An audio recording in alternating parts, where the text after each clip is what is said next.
What's going on, everyone? Welcome to A Few Minutes. So today I want to talk about a video I was watching on YouTube. It is a warehouse video, and they said something in that video that I did not agree with. So I'm going to show you a clip of the video, and I'm going to correct it. So let's do that.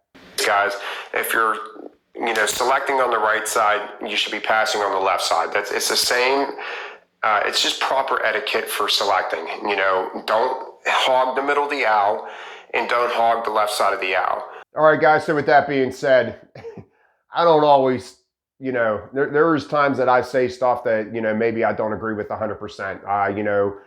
That was an earlier video that I did. I think it was probably maybe the second or third video that I actually put out in this series of videos.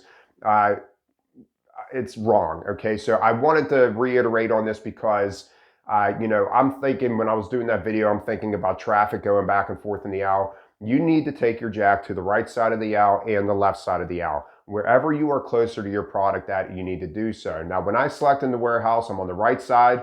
And if I only have one case on the left side, then I'm more than likely I'm just staying on the right side. But if I have 3 or 4 cases, multiple cases, I'm taking my jack over and I'm parking it on the left side of that the aisle. So with that being said, I just wanted to correct myself on a video that I did earlier. I just happened to come across this video and I was like, wait a minute, I don't agree with that. So that's my few minutes today. I will talk to you guys next time. Have a great day.